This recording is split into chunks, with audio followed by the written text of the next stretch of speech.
Evangelho de Marcos, capítulo 1, do versículo 40 até o 42. E diz assim: Um leproso se aproximou de Jesus e de joelhos lhe pediu: Se o Senhor quiser, pode me purificar. E Jesus, profundamente compadecido, estendeu a mão, tocou nele e disse: Quero sim, fique limpo. No mesmo instante, a lepra desapareceu dele e ele ficou limpo. Amém? Meus irmãos, o relato a respeito deste homem já começa nos revelando como os leprosos eram tratados naquela época. Porque outras pessoas enfermas que foram até Jesus tiveram seus nomes citados. Muitos foram os enfermos que tiveram ali os nomes registrados pelos evangelistas. Mas o leproso é chamado aqui de quê? De leproso. Porque naquele tempo, meus irmãos, o leproso era tratado como bandido, como marginal. Ele era totalmente discriminado. Uma pessoa com lepra, mesmo que fosse um empresário, mesmo que fosse um esposo, um pai de família, mesmo que tivesse toda uma estrutura, a lepra foi constatada, ele era obrigado a abrir mão de tudo. Ele era proibido de residir na sua própria casa, ele era proibido de trabalhar no seu emprego. Se ele tivesse uma empresa, ele perderia a empresa. O convívio familiar ele teria que abandonar. Ele era expulso da cidade. Ele ia morar do lado de fora da cidade, em cavernas, e de tempo em tempo era permitido com que entrasse para pedir esmolas. Era uma humilhação, era um total constrangimento. Eles não podiam pentear os cabelos, constantemente eles tinham que andar com roupas velhas e enfaixar as partes dos corpos que estavam ali em decomposição. E o não pentear o cabelo e o não usar roupa nova era mais um castigo, para que de longe, quem olhasse para eles percebesse que era um leproso que estava ali. E esse cuidado, na época, de isolar os leprosos para fora da sociedade, não era uma preocupação por saúde não, era uma questão religiosa. Porque os judeus acreditavam que todo leproso estava debaixo da ira de Deus. A religião judaica acreditava, e assim eles pregavam de forma bem feroz, que todo leproso era um pecador terrível, cometeu um ato terrível contra o Senhor, e a mão de Deus estava ali pesando sobre ele. A lepra era sinônimo de ira de Deus.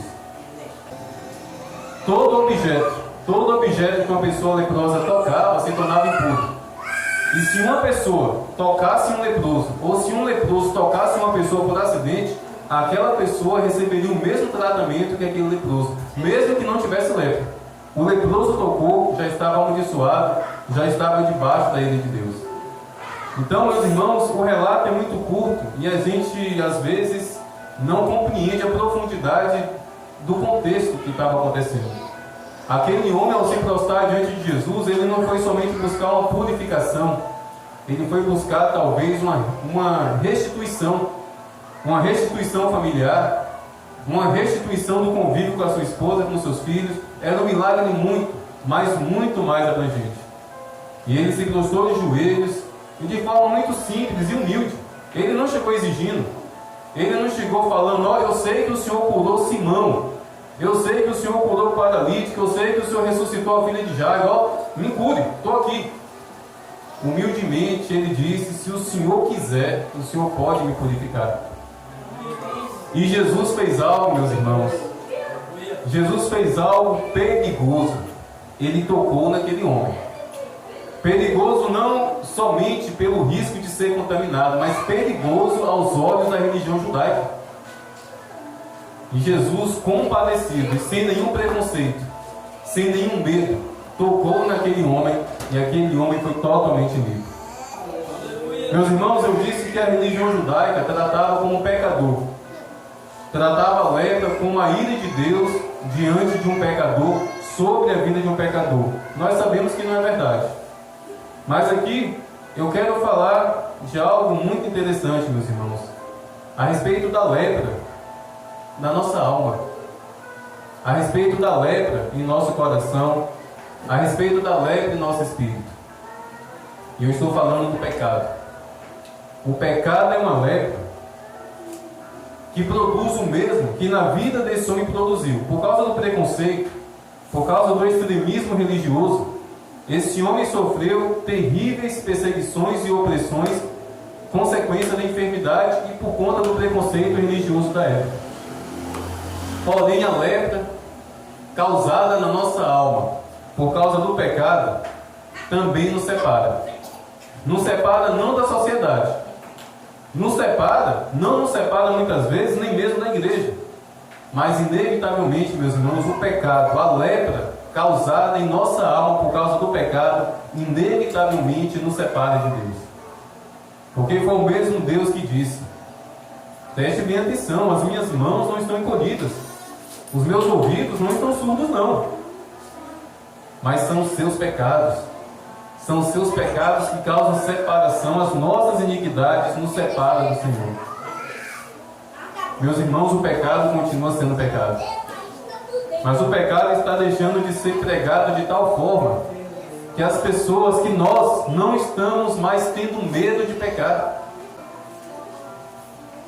Nós estamos tão sem vergonha, eu vou usar esse termo, que passamos o mês inteiro cometendo um pecadinho aqui, um pecadinho acolá, e só lembramos de pedir perdão no domingo, porque domingo à noite vai ter Santa Ceia. E isso quando não vem o culto de Santa Ceia por causa da lepra que está ali no coração. Prefere permanecer com a lepra do que pedir perdão. Nós estamos perdendo esse temor por quê? Porque nós não estamos mais querendo ouvir sobre o mal, a desgraça e a miséria que o pecado causa. Porque os nossos ouvidos estão mal acostumados a só serem afagados por pregações que nos prometem maravilhas e mil maravilhas. E sim, Deus promete maravilhas, Deus promete bênçãos. De fato, a palavra de Deus é rica, meus irmãos, em promessa de bênçãos. Mas ninguém quer ler Deuteronômio capítulo 28, versículo 1, porque começa da seguinte forma: se atentamente ouvir a minha voz e obedecer. Aí só depois, nos versículos seguintes, é que vem bênçãos, bênçãos e mais bênçãos. Mas nós estamos pulando 2 ou 3 versículos de Deuteronômio capítulo 28, acreditando que podemos receber bênção de Deus sem obedecer, sem ser fiel, sem ser temente, sem fugir da aparência do mal. Isso é triste. Isso é triste porque o pecado continua sendo, amado irmão, uma faca enferrujada, que está sendo fincada no bucho de muitas pessoas. O pecado continua sendo uma faca enferrujada que está sendo cravada no pescoço de muitas ovelhas. E quando eu falo ovelhas, é literalmente mesmo, de irmãos e irmãs que estão vindo dentro da igreja, que estão no aprisco, mas por causa de um pecado pequeno aos olhos dela. Para Deus não é não. Para Deus aquele pecado pequeno foi o que fez Jesus sentir dor na cruz. Vocês têm noção disso? O menor dos nossos pecados causou dor ali em Jesus Cristo na cruz. Meus irmãos, outra pregação eu não poderia ministrar no primeiro culto do ano. Precisamos abrir os nossos olhos. Precisamos, meus irmãos, pedir ao Senhor temor e tremor ao nosso coração. E é isso, é pedir. Não espere que nasça sozinho, não. Não espere que alguém coloque a mão na sua cabeça e diga: agora você vai receber o temor do Senhor. É colocarmos os nossos joelhos no chão e clamar: Senhor, tem misericórdia de mim. Eu não estou conseguindo fugir do pecado. Eu não estou conseguindo deixar de assistir aquilo que não agrada ao Senhor. Essa semana, pregando na Pentecostal Gira, semana passada, eu falei a promessa de Jesus Cristo. Antes dele subir aos céus, ele disse: eis que eu estarei convosco até a consumação dos séculos. E quando eu disse isso, da mesma forma que aconteceu aqui, muitos irmãos deram glória a Deus e aleluia, e se alegraram. E eu falei: meus irmãos, mas preste atenção, esse versículo não é somente para ficarmos alegres, não, é para ficarmos temerosos. Jesus está dizendo que está conosco. Sabe o que é isso? Jesus está com você quando alta madrugada você está vendo o celular. Jesus Cristo está com você quando você senta no seu sofá para assistir a televisão. Cuidado com o que você assiste na televisão. Sabe como eu fui liberto de coisas que eu assistia ou que via no celular? Quando ao meu coração o Espírito Santo me constrangeu fazendo a seguinte pergunta: é justo você me obrigar a assistir o que você está assistindo? Meus irmãos, se o Espírito Santo habita no nosso coração, significa que ele vê tudo o que a gente vê no celular, o que a gente vê na televisão. Se o Espírito Santo habita em nosso coração, significa que ele escuta as fofocas que nós inclinamos para ouvir. Vamos sair de roda de fofoca. Se o Espírito Santo habita em nosso coração, ele está sentindo tristeza. Se no nosso coração ainda existir falta de perdão, ele habita em nós. Ele prometeu estar conosco. E muitas vezes nós vivemos como se fosse o capeta que estivesse do nosso lado, vivendo de qualquer jeito, vivendo de qualquer maneira, assistindo tudo quanto é porcaria. Não está na Bíblia, mas é uma verdade.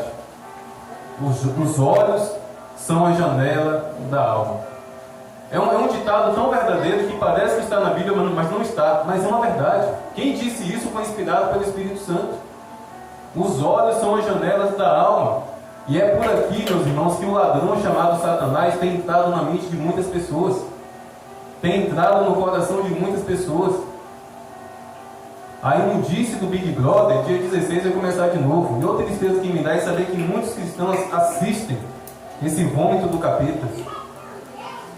É terrível. E é pecado. Não, pastor, é só um programa. Não é não. Se naquele programa pessoas estão cometendo um pecado e você está assistindo, você está sendo conivente. Você está apoiando. Você está aplaudindo. Temos que ser zelosos, meus irmãos. Temos que valorizar a nossa salvação. Nenhum de nós aqui temos a noção do que é um homem pregado na cruz. Somente Maria, a mãe de Jesus, teve. Somente Maria Madalena teve. Somente João teve. Somente 3 pessoas, tirando os algozes. Mas somente 3 pessoas que acreditavam em Jesus estiveram ali, aos pés da cruz.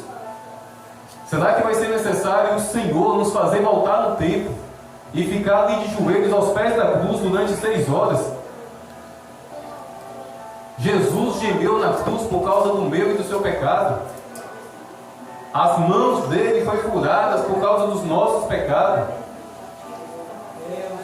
39 chicotadas ele levou por causa do meu e do seu pecado. E nós estamos brincando de pecar.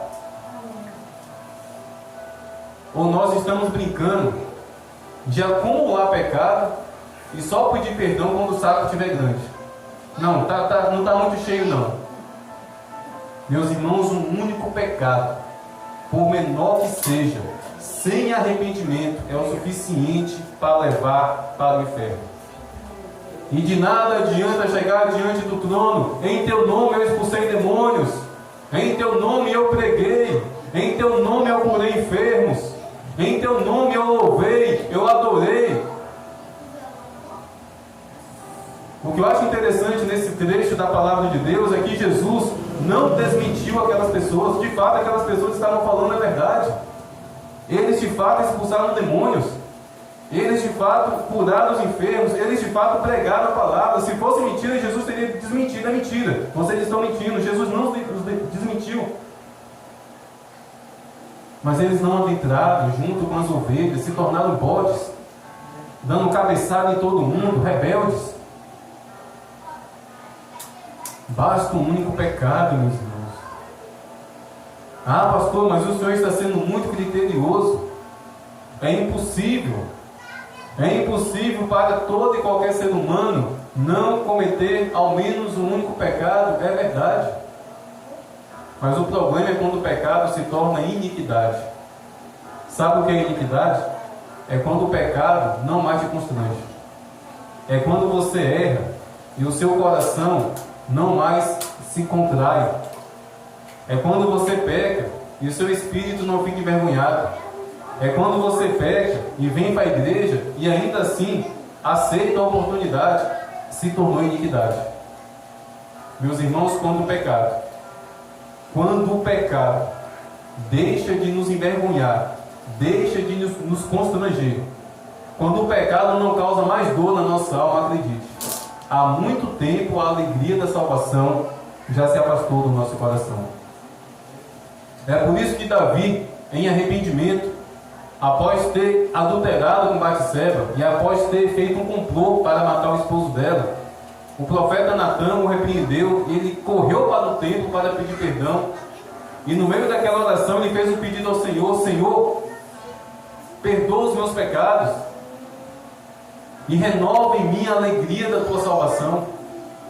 O pecado havia removido do coração de Davi a alegria da salvação. Quando nós perdemos isso, meus irmãos, acredite, nós estamos caminhando a passos largos para o inferno.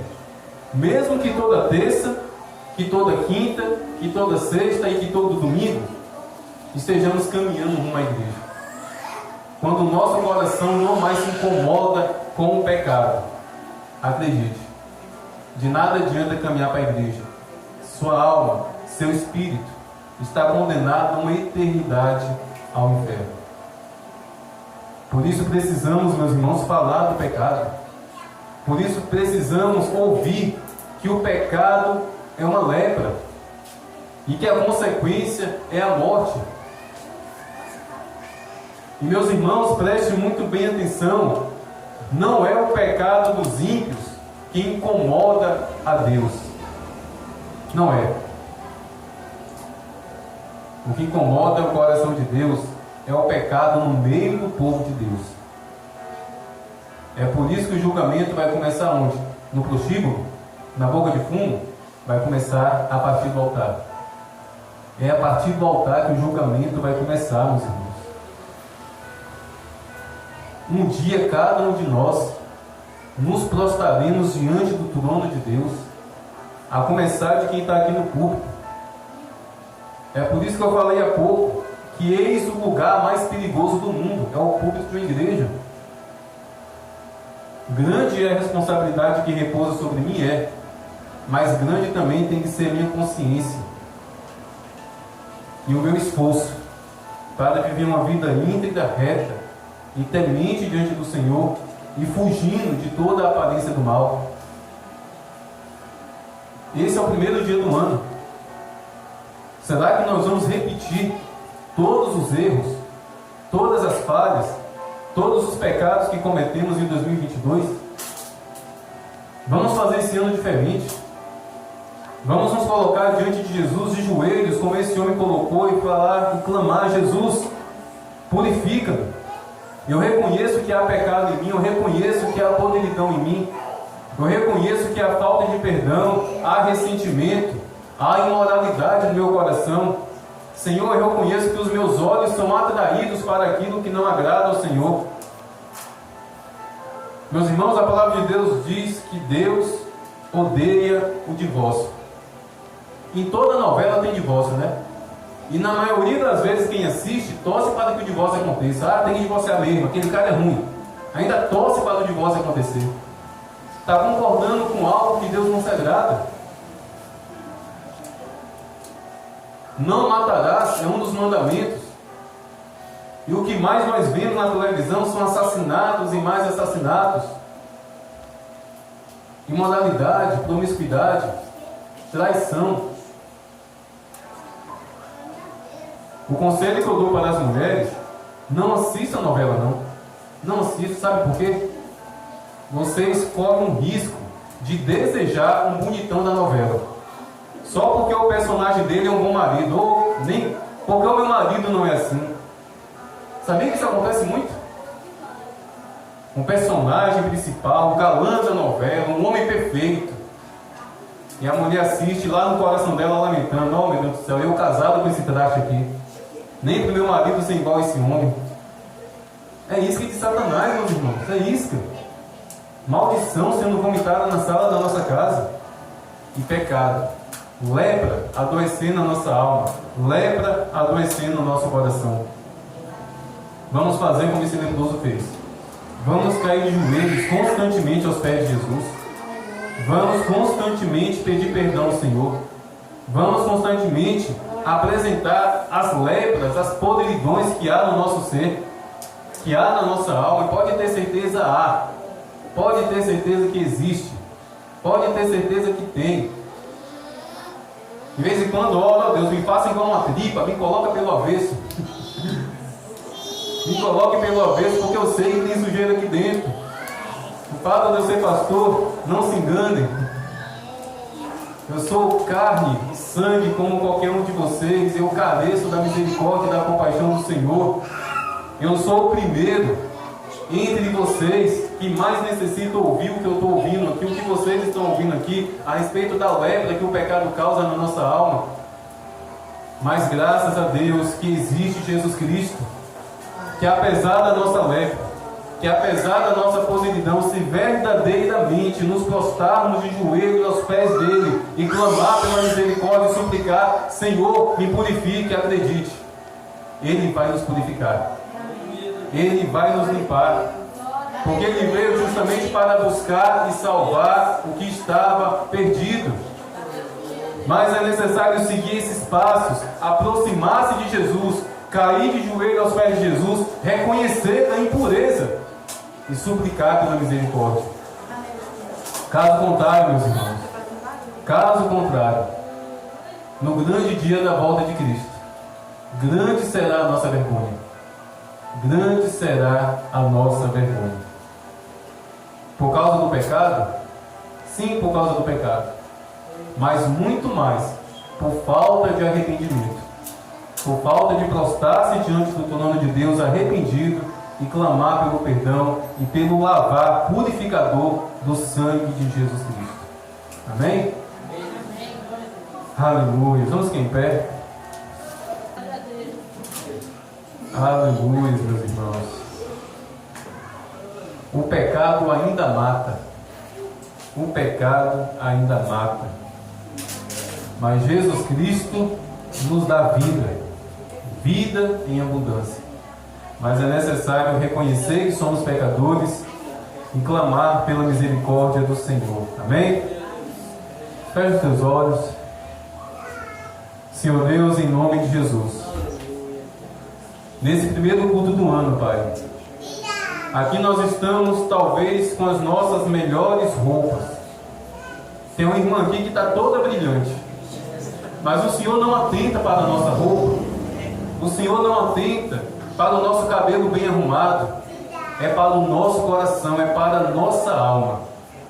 E eu bem sei, Pai, que se o Senhor olhar para dentro de mim nesse exato momento, o Senhor encontrará imperfeições, o Senhor encontrará poeiras. Mas arrependido eu lhe suplico: Deus, tenha misericórdia de mim, tenha compaixão de mim. E assim eu intercedo pela tua igreja aqui reunida. Tenha misericórdia, tenha compaixão, Pai, dos meus irmãos aqui reunidos. Reconhecemos a nossa fraqueza, meu Deus. Reconhecemos que a nossa carne muitas vezes late como um cachorro feroz, anseiando pelo pecado. Mas nós te pedimos: tenha misericórdia, tenha compaixão de nós. Como esse leproso, nós nos prostramos diante de Jesus e te pedimos, ó Jesus, nos purifique, nos limpe, nos toque com as tuas brasas vivas e remova a sujeira, remova a podridão, remova a lepra do nosso coração, da nossa alma, da nossa mente, e nos torne verdadeiramente homens e mulheres, ó Deus, que carregam a alegria da tua salvação em nosso coração. Ó Deus, o pecado nos persegue, o pecado todos os dias nos persegue.